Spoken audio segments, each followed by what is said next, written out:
Estamos en una serie del libro de Daniel.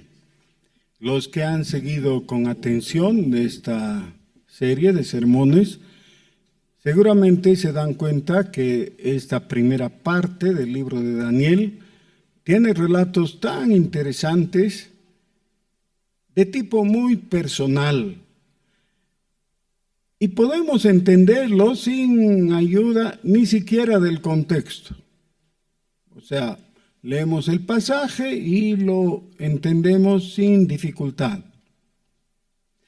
Pero queda todo esto enriquecido en grado sumo si es que tenemos el contexto no solo escritural, sino también histórico.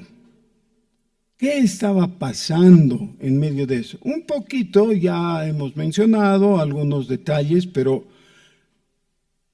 quiero que leamos un texto ahora que no es de Daniel y que nos va a servir como un eje alrededor del cual vamos a poder establecer el panorama general que le da sentido al libro de Daniel. Está en Lamentaciones capítulo 1. Está hablando Jerusalén, la ciudad de Jerusalén, por eso habla en femenino. Capítulo 1, versículo 20. Mira, oh Jehová, estoy atribulada, mis entrañas hierven, mi corazón se trastorna dentro de mí, porque me rebelé en gran manera. Por fuera hizo estragos la espada, por dentro señoreó la muerte. Oyeron que gemía, mas no hay consolador para mí. Todos mis enemigos han oído mi mal, se alegran de lo que tú hiciste. Harás venir el día que has anunciado, y serán como yo. Estas palabras de reflexión las dice una ciudad que había sido considerada algunos años antes como el lugar más hermoso de la tierra, es decir, el lugar habitado más hermoso. Era una ciudad relativamente pequeña en comparación a las grandes ciudades que habían en los imperios circunvecinos, algunas de ellas con cientos de miles de habitantes. Jerusalén no era tan grande, pero era un lugar hermoso, ya con un clima relativamente templado, agradable, con tierras alrededor, feraces, todo lo necesario para vivir bien y estar agradecidos. Miren, ellos vivieron bien por siglos, pero intermitentemente. Vivían bien, pecaban, venía un azote, se arrepentían, clamaban a Dios, Dios les enviaba un libertador. Eso desde la época posterior a Josué, o sea, toda la época de los jueces, varias generaciones con los jueces. Después, con los reyes, hubo momentos cumbre de ascenso, de fortaleza con David y luego con Salomón. Estaban en su apogeo. Era la primera potencia del Oriente Medio. Aún el faraón tuvo que entregarle su hija para hacer pacto al rey Salomón. Ya, imagínense qué influencia tenían. Dice que este imperio de Salomón iba desde el Nilo al sur hasta el Éufrates al norte. Y él gobernaba sobre todo eso, que es un territorio enorme. Bueno, pero Salomón pecó al final de su vida, quedó mal y su reino se dividió y se debilitó. Las dos partes divididas fueron Israel al norte con 10 tribus y Judá al sur con 2 tribus. En realidad 4, porque 4 más 10 hacen 12, ¿no es cierto? Es aritmética elemental de García Linera. Perdón, disculpen. Lo que pasa es que hubo un desdoblamiento de algunas tribus, ¿ya? Pero eso era lo que quedó, ¿no? 10 tribus al norte y 4 tribus al sur, porque la de Simeón, todo en pleno, se fue a la tierra de Judá, y Leví también. Así que con Judá y Benjamín hicieron 4 tribus para el reino del sur.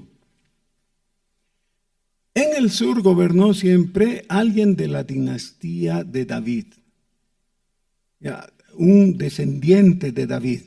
En el norte, en cambio, gobernó algún rey que generalmente era alguien que había dado un golpe de estado y que trataba de establecer una dinastía que no duraba, por supuesto, aunque algunos de esos reyes gobernaron más de 50 años, fíjense. Pero así fue. Ahora, ¿pueden recordar un nombre? Sí, digan, por favor. Sí.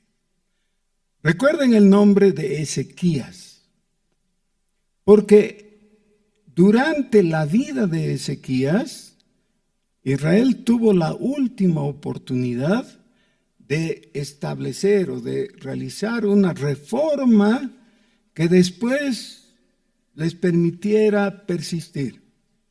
Y Ezequías hizo la reforma. Era un rey bueno. Pero el pueblo no se arrepintió. No en una forma consistente. En los días de Ezequías, rey del sur, el reino del norte llegó al máximo de su maldad y fue conquistado por los asirios. Los asirios entraron y se llevaron a la población entera a territorios de su imperio y ahí se perdieron. La mayoría. Siempre hubo alguno que otro que volvió, pero como tribus desaparecieron. O sea, el reino del norte desapareció. Y quedaron algunos campesinos y gente pobre en el territorio que había sido del reino del norte. Los del sur sobrevivieron 150 años aproximadamente más. ¿Cuál era el nombre que tenían que recordar? El rey Ezequías. El rey Ezequías. Paralelo o junto con el rey Ezequías, profetizó el profeta Isaías. Ahora, ¿pueden recordar 2 nombres o es demasiada fatiga? ¿Cómo es? El rey Ezequías y el profeta Isaías. Ahora, el profeta Isaías es muy importante. A algunos le han llamado el príncipe de los profetas. Ya es sumamente importante. Como les digo, después de él, como 150 años más, sobrevivió el reino del sur, lo cual en sí mismo ya fue un milagro, porque era una pequeña nación, un pequeño reino, que no pudo ser conquistado por el imperio asirio. Los asirios llegaron a sitiar la ciudad, pero ahí Dios escuchó el ruego del rey ¿qué? Ezequías, muy bien, que con la mediación, con el ministerio, con la profecía de Isaías, Dios intervino. Y sin causa visible, pero nosotros sí sabemos por qué, ¿no? Sin causa visible, el rey de Asiria decidió volver a su tierra y cuando estaba llegando a su ciudad lo mataron. ¿Saben quién? sus propios hijos. Bueno, pero así fue libre Judá, el reino de Judea, ya con Jerusalén. Bueno, cuando terminó toda esta etapa tan triste, con el ministerio de Isaías, que fue muy efectivo, muy útil, vino un rey malo,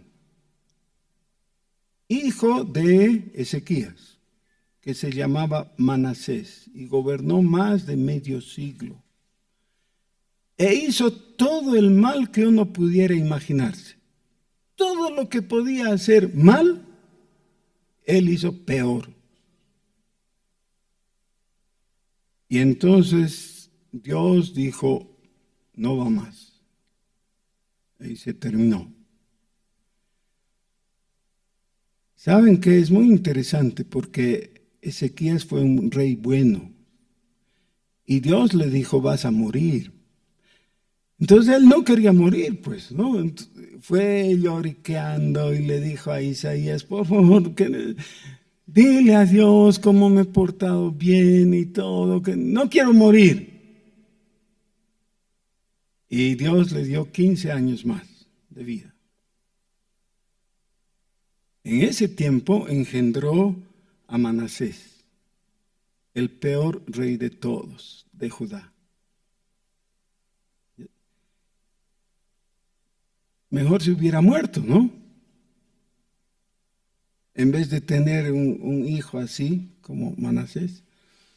Y entonces seguramente alguien diría, pero este Manasés, ¿por qué no lo mataron a él en vez de otras víctimas? Bueno, pero ¿saben qué hizo bien Manasés? Tuvo un hijo, que fue el mejor rey de todos, que se llamaba Josías. Y este Josías hizo, en el poco tiempo que pudo gobernar, hizo todas las reformas necesarias para volver a Dios. Y aquí viene una de esas cosas que no entendemos de la historia. Nosotros no entendemos, pero no me animo para nada a decir que estuvo mal, porque Dios determinó eso. Dios dijo, no, yo ya dije con Manasés que no va más. Sí, pero mira, aquí está Josías. Josías es tan bueno, todo hace bien, todo. Sí, pero no va más. Y Josías fue muerto en una batalla contra el faraón Necao, y la historia de Judá se terminó. Ahora, esto ocurrió, estoy repitiendo los datos porque necesito que los recuerden, ¿ya? 150 años después de Ezequías e Isaías, toda esa generación, ¿ya? Del siglo VIII. Después de eso vino otro gran profeta llamado Jeremías. Y a Jeremías le tocó vivir la época mala, la época triste, la época que ocurrió cuando Dios ya había dicho, no va más, se terminó. ¿Y quién tenía que decir eso? Jeremías. Así que a Jeremías le tocó bailar con la fea. Por eso no es extraño que Jeremías escribió la profecía, el libro de las Lamentaciones. Y ahí es donde estamos leyendo esto, ¿no? El capítulo 1, y podríamos leer todo el libro de Lamentaciones, va más o menos con el mismo tenor. Ya el profeta lamentándose de parte de Jerusalén, después de Judá, después de Dios y luego de sí mismo. Dice, ¿cómo me ha tocado vivir en esta época en que todo lo que podría salir mal, sale mal. Ahora, frente a todas estas consideraciones, tratemos de leer una vez más estos dos versículos con atención. Mira, oh Jehová, estoy atribulada, mis entrañas hierven, mi corazón se trastorna dentro de mí, porque me rebelé en gran manera. Por fuera hizo estragos la espada, por dentro señoreó la muerte. Oyeron que gemía, mas no hay consolador para mí. Todos mis enemigos han oído mi mal, se alegran de lo que tú hiciste. Harás venir el día que has anunciado y serán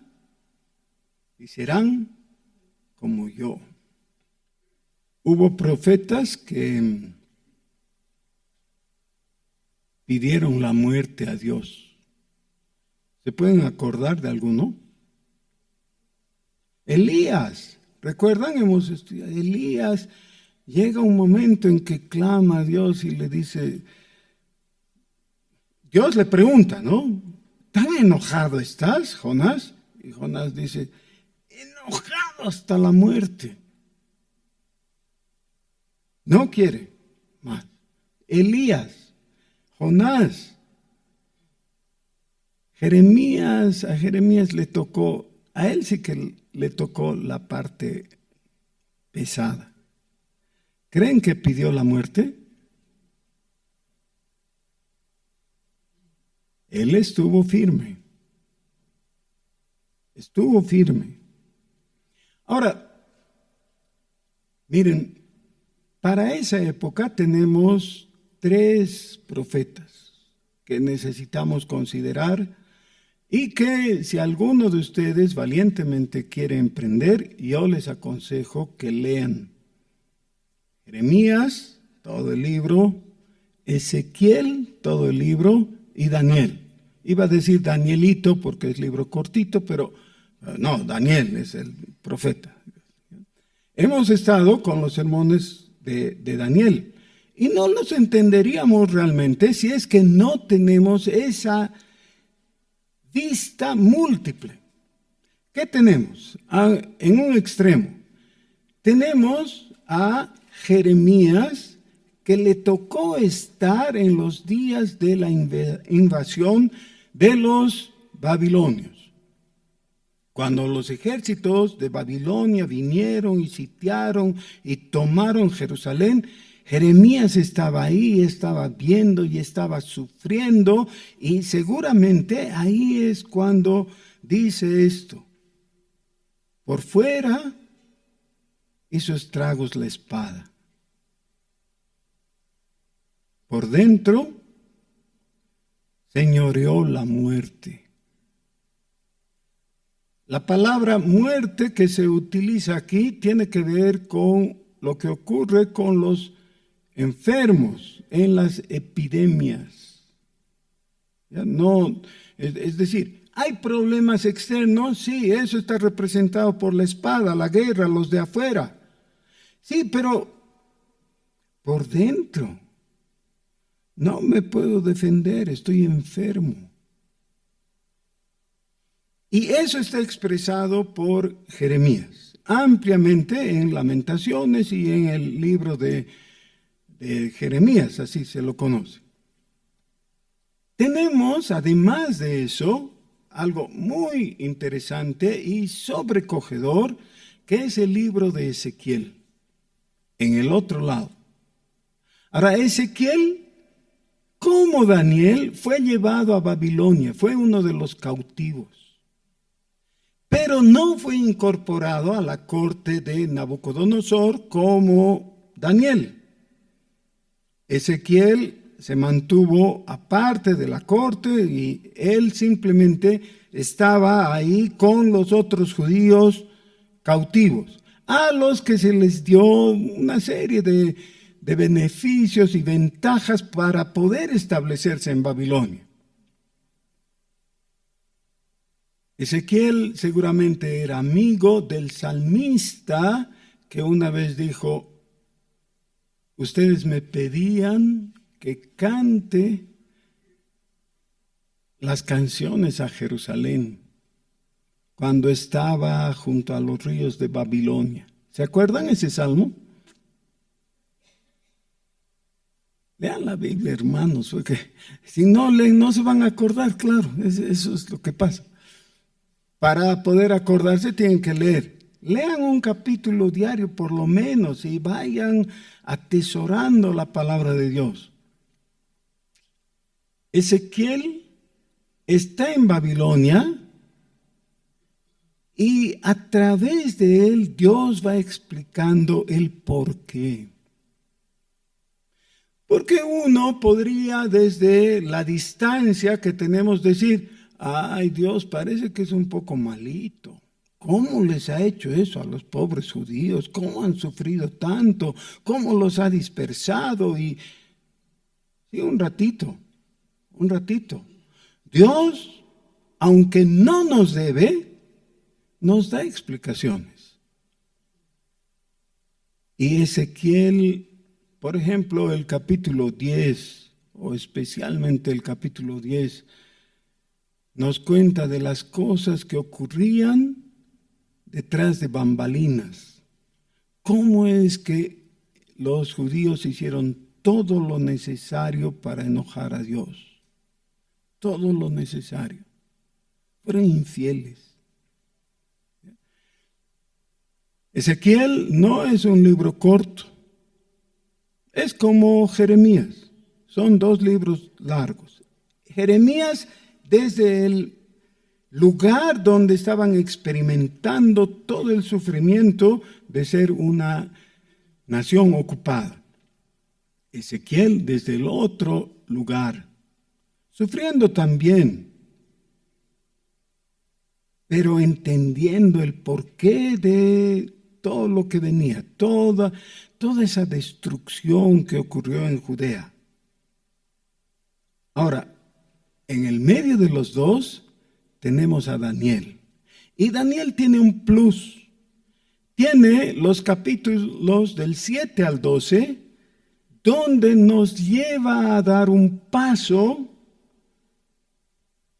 crítico para nuestra comprensión. ¿Se han dado cuenta que a veces un movimiento de dedo hace una gran diferencia? Por ejemplo, este lugar en el que estamos ahora podría estar bastante oscuro. A pesar que es de día y ahí tenemos unas claraboyas, a pesar de eso, esto queda en penumbras. Hasta que alguien va y aprieta el interruptor o los interruptores, las palanquitas que hay ahí atrás. Y entonces empiezan a encenderse las luminarias y decimos: ah, bueno, ahora pues se ve, ¿no? Ahora podemos ver. Y eso es lo que hace el capítulo 7 de Daniel. Ahora, no tengan flojera, ya todo lo anterior era introducción. Daniel, capítulo 7. Y yo sé que algunos van a pensar: ah, nos hemos saltado el 6. Sí, a propósito. No me desorienté. Hemos visto el 5 y ahora vamos a ver el 7. En el primer año de Belsasar, rey de Babilonia, tuvo Daniel un sueño y visiones de su cabeza mientras estaba en su lecho. Luego escribió el sueño y relató lo principal del asunto. Daniel dijo: miraba yo en visión de noche, y he aquí que los 4 vientos del cielo combatían en el gran mar. Y 4 bestias grandes, diferentes la una de la otra, subían del mar. Amén.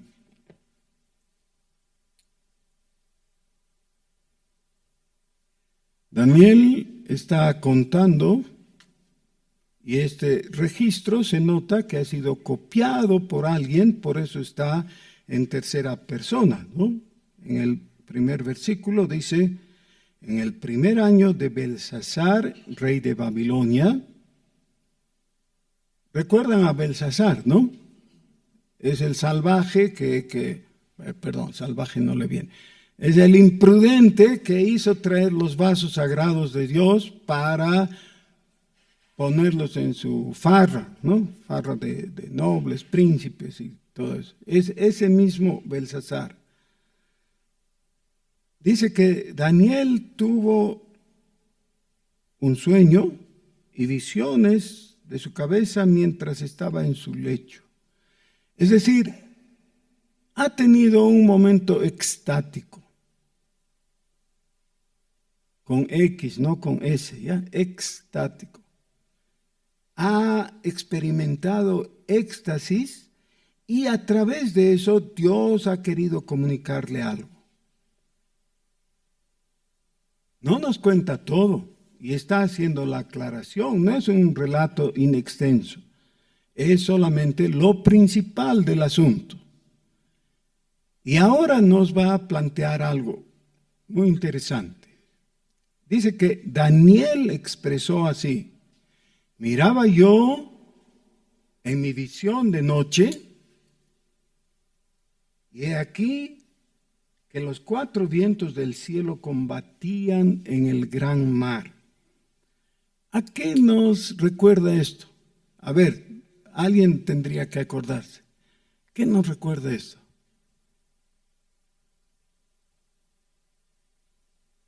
Muy bien, Apocalipsis. ¿Quién habló? ¿Por ahí? Muy bien. Bienvenida. Apocalipsis nos cuenta de las visiones de Juan, siglos después, ¿ya? Con el mismo objetivo. Ahora, ¿cuál es este objetivo? Miren, esto posiblemente dependa más de la edad que de otra cosa. ¿Cuáles son las preocupaciones que tenemos en ciertas etapas de la vida? ¿Qué le preocupa al adolescente?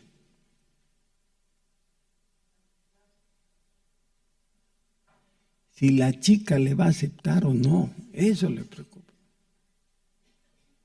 Y viceversa, ¿no? A la chica también el doble le preocupa. ¿Qué le preocupa a la persona que está ya en edad laboral?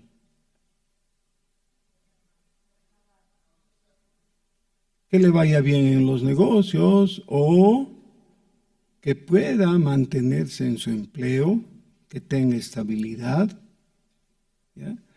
Que pueda mejorar posiblemente. Y entonces muchas de las luchas en esa etapa de la vida tienen que ver con la economía. ¿Cómo voy a sortear tales compromisos un poquito más adelante? Porque hay dificultades, ¿no? Entonces dice, hasta aquí mi hijito era una mascota barata. Pero a partir de ahora, ¿qué voy a hacer? Porque necesito pagar pensiones y otras cosas, ¿no? Y ya la vida se pone pesada. Y cuando las cosas van bien nomás, entonces, claro, las oraciones están dirigidas a que, Señor, que me aumenten el sueldo, por favor, ¿no? Cosas así que tienen que ver más con la calidad que con el hecho mismo. Pero a veces vienen momentos críticos, porque el empleo que te daba estabilidad no hay más. Te han dicho que no te necesitan. ¿Y qué vas a hacer? ¿Qué vas a hacer? Bueno, y así nuestros problemas tienen que ver con un círculo inmediato a nosotros, con tu persona. Eso es. En algunos lugares esos son los problemas pequeños e insignificantes. En algunos lugares las preocupaciones tienen que ver con que ha habido un bombardeo en tu ciudad y no sabes si vas a volver a tu casa y vas a encontrar casa. Y quizás tu familia está enterrada ahí entre los escombros. Y esa ya es otra cosa, ¿no? Esos ya son problemas grandes, no insignificantes. Son preocupaciones que tenemos.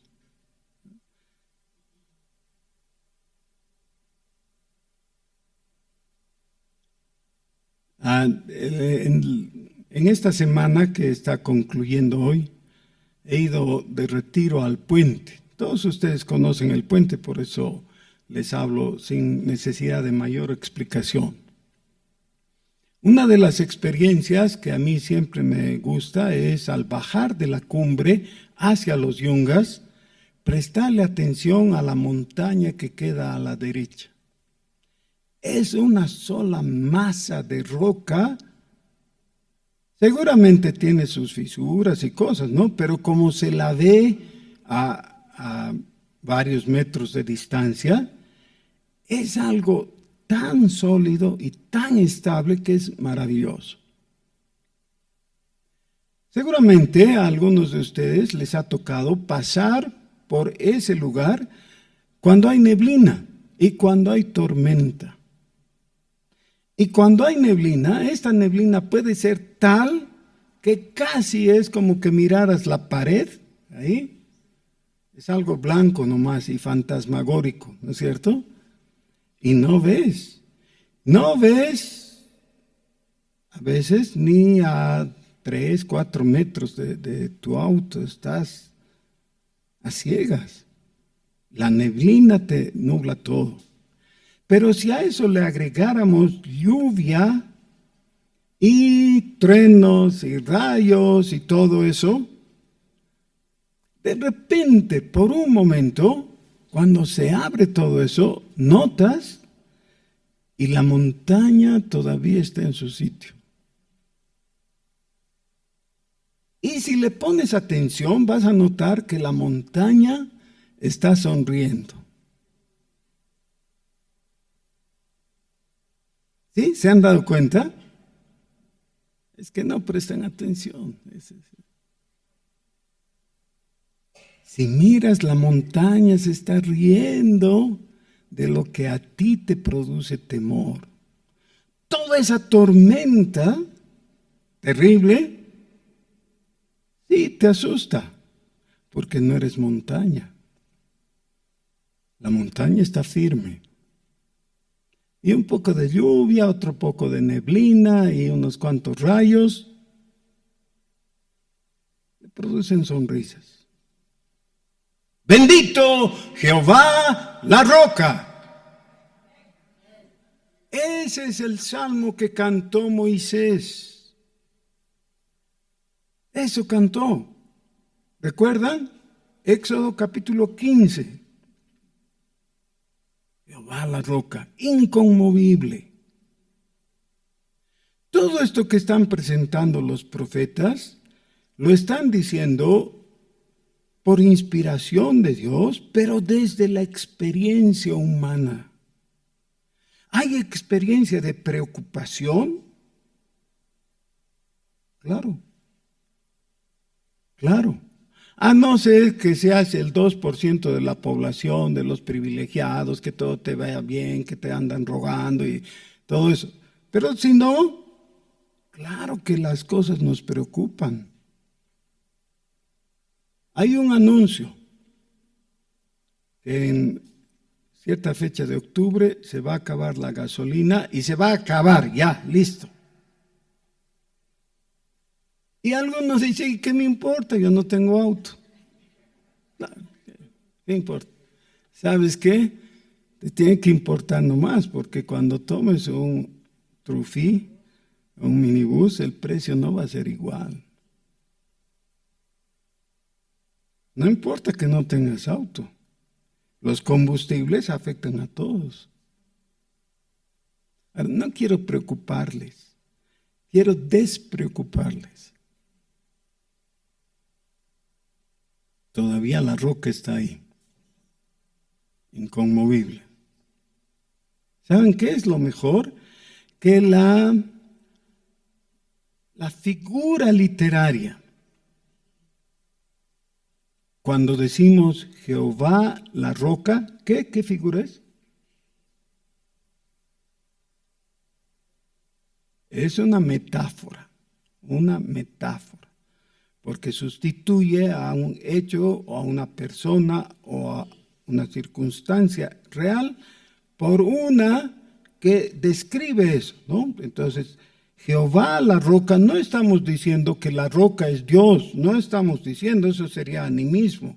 Dios es Dios, pero para que comprendamos un poquito de la naturaleza de Dios, podemos ver la roca y darnos cuenta que esas cosas no le afectan a Dios. Dios está por sobre.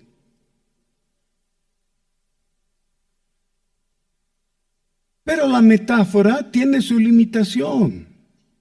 No describe todo el ser de Dios, solo describe un aspecto pequeño. Dios es como una roca en cuanto a la estabilidad, a la fortaleza. Pero ese Dios que es como roca, Él tiene la capacidad de mirar nuestras circunstancias. Si hay guerra, sí, hay guerra. Todavía Dios está en control. Si hay pestilencia, como se menciona aquí en Lamentaciones otra vez, sí, Dios ve eso. Y Él te puede blindar de salud y puede preservar tu vida.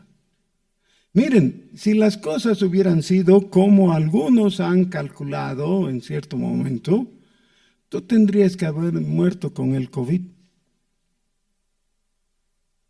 ¿Sí? ¿Por qué estás aquí?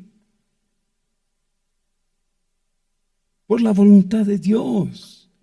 Dios te ha preservado, te ha sostenido, te ha vivificado. Así que problemas económicos, claro que van a haber.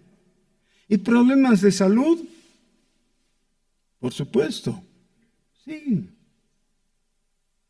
¿Y Dios está en descontrol? Jamás. En el capítulo 7 de Daniel se nos va a contar la historia de 4 imperios, de 4 monstruos que luchan en el mar y que son llevados y movidos, impulsados por los 4 vientos. Todo eso tiene su símbolo. Y felizmente tenemos Apocalipsis para ayudarnos a interpretar correctamente lo que está aquí. Pero no quiero entrar en el detalle de todo eso, porque tendríamos que quedarnos hasta las 7:30 de la noche. Y ustedes no quieren, ¿no? Yo quisiera, pero ustedes no quieren. Pero no quiero que hagamos eso. Lo que quiero es que prestemos atención a cómo introduce toda esta profecía Daniel. ¿Cómo lo hace? En primer lugar, las cosas ocurren y a veces nos espantan. Dios no se espanta. Él hace esas cosas. Él tiene control. Segundo, cuando ve tus temores, aquí tú puedes dar gracias a Dios que le conoces en Jesucristo, porque se acuerdan, ¿no? En Lamentaciones lo que dice el profeta, dice, y no hay quien me consuele. No hay quien me consuele.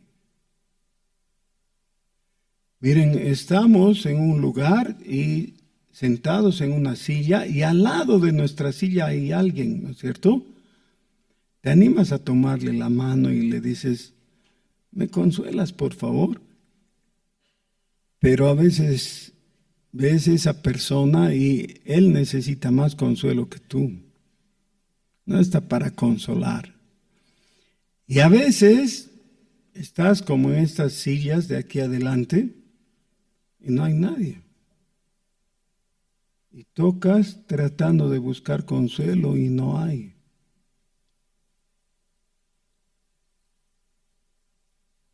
Miren, esto que voy a decir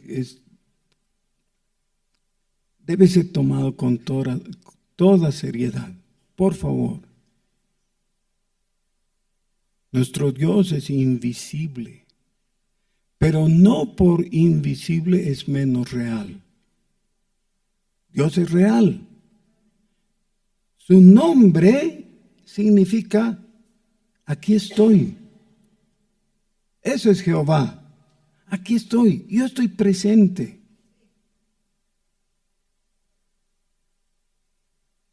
Y si lo sabemos como doctrina simplemente, eso está bien. Pero necesitamos ir al siguiente paso y tenerlo como experiencia. Nadie te puede dar consuelo. Solo Dios. Su espíritu es especialista. El nombre de su espíritu es el Consolador. Más precisamente, el otro Consolador, porque el Consolador es el Señor Jesús. La palabra Consolador se traduce del término griego Parakletos. Parakletos. Y el Parakletos es aquel que te consuela porque está de tu lado. Era el nombre que le asignaban al abogado defensor. Ahora es muy interesante. En la Grecia antigua y después como herencia en Roma, habían dos abogados defensores. El uno que te decía, no te muevas, cállate, porque por tus palabras nos van a enredar aquí. Así, quieto y callado, yo voy a hablar por ti. Eso hace Jesús. Es nuestro Paracletos que habla por nosotros. Ahora, ¿me estoy inventando todo esto? No, textualmente dice en Hebreos, dice que el Señor Jesús todos los días, ¿pueden repetir eso? Todos los días intercede por nosotros delante del Padre Celestial. Ese es su oficio en el cielo. Está en el trono junto con el Padre Celestial y le está hablando a favor nuestro. ¿No quieren decir aleluya? ¡Qué maravilloso! ¡Qué maravilloso! Todo el tiempo, todos los días. Gracias a Dios. Y el otro Paracletos es el Espíritu Santo. Él no habla por nosotros. Él nos habla a nosotros. Es el abogado que se sienta a tu lado y te dice qué decir para que tú hables acertadamente a Dios. Y eso es igualmente maravilloso. Gracias a Dios, porque si yo hablara desde mi corazón, desde mi cabeza a Dios, después tendría que andarme mordiendo las orejas todo el día. ¿Cómo voy a decir semejante cosa? De lo único que puedo hablar yo es burreras. Esa es mi capacidad. Y delante de Dios, ¿cómo voy a decir eso? Sí, pero ¿saben qué? El Espíritu Santo está aquí. Tal vez no tengas una silla libre a tu lado, no importa, porque Él no ocupa lugar, no tiene volumen. Pero está. El Espíritu Santo está. Más todavía, está en tu corazón. Si es que tú has creído en Jesucristo, El Espíritu Santo está hablando a tu corazón. Solamente tienes que escucharle con atención en su palabra. Porque la palabra de Dios es la espada del Espíritu, es decir, su instrumento. Necesitas escuchar al Espíritu de Dios. Y una cosita más. ¿De qué te habla el Espíritu de Dios? Si es que es Él, porque hay otros que se quieren hacer pasar por Él, ¿no? Pero cuando es Él, ¿de qué te habla? Te dice, ya van a mejorar tus finanzas, ya te vas a sanar de tu cáncer. ¿Sí? ¿Eso? ¿De qué te habla? De Jesucristo. Eso dice el Señor. Cuando Él venga, Él va a testificar de mí. Así que, si es el Espíritu es el que habla de Jesucristo para moverte a la fe. Claro que Dios te escucha tus oraciones acerca de tus finanzas y tu salud y todo lo demás, claro que sí, pero eso es secundario en forma absoluta. De lo que te habla Él es de el bendito Salvador. ¿Por qué no puedes pensar en Jesucristo? Porque no eres salvo. El salvo piensa en Jesucristo. Y yo sé que algunos están pensando, eso no es muy amable. Sí, no quiero ser amable, quiero ser veraz. Necesitas a Jesucristo, necesitas un abogado defensor que hable ante el Padre a tu favor. Y necesitas al Espíritu Santo para que te guíe en la oración, que hables lo que debes. Necesitas ir a la palabra para escuchar al Espíritu, porque el Espíritu usa la palabra.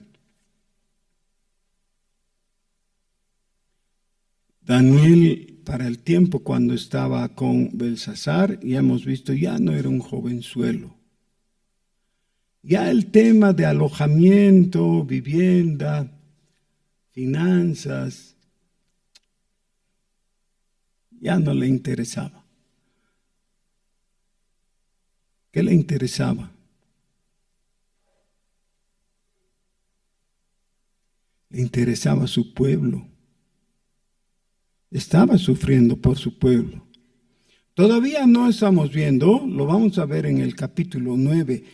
Él lloraba por su pueblo. ¿Saben qué? Él había salido jovencito de Judea y había sido llevado a Babilonia siendo muy joven. Sin embargo, su corazón estaba en Jerusalén, en el templo, en las cosas de Dios. Y Daniel tiene la oportunidad que pocos han tenido. Con él terminó toda una época